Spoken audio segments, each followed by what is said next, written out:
ایک دن حضور سیر کرتے کرتے مدنی زندگی میں باہر تشریف لے گئے. وہاں ایک قافلے نے پڑاؤ کیا ہوا تھا اور ان کے اونٹ چل رہے تھے. ایک سرخ رنگ کا اونٹ حضور کو پسند آ گیا.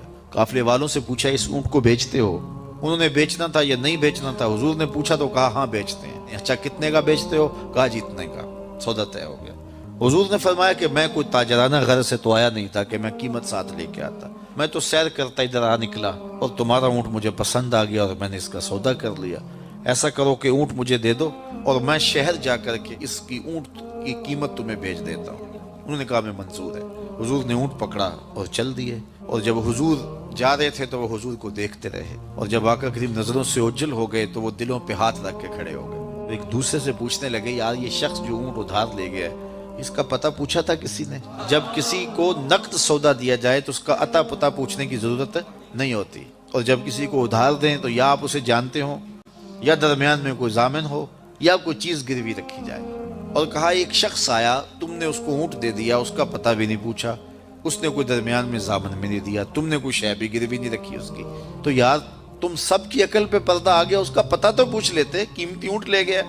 ایک بولا یار جب وہ باتیں کرتا تھا منہ سے پھول جھڑتے تھے. دوسرا کہنے لگا یار جب وہ مسکراتا تھا سامنے والے پہاڑوں پہ عکس پڑتا تھا.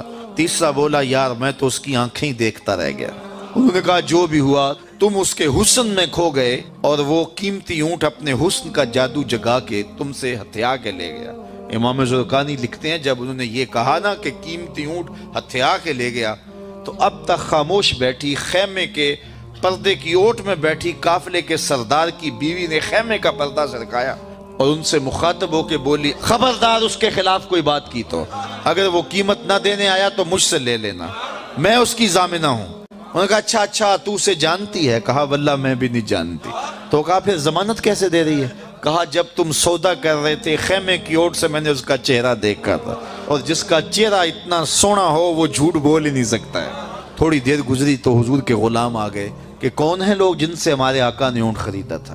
انہوں نے کہا جی ہم لوگ ہیں. کہا یہ حضور نے کھجوریں تمہاری ضیافت کے لیے بھیجی ہیں اور یہ تمہاری قیمت ہے. انہوں نے کہا قیمت بعد میں دینا, ہم تو خود بک گئے ہیں, ہمیں پہلے بتاؤ وہ پیارا رہتا کہاں ہے. تو کہا یہ نخلستان مدینہ جو سامنے دکھائی دیتا یہی ڈیرے ہیں اس محبوب کے.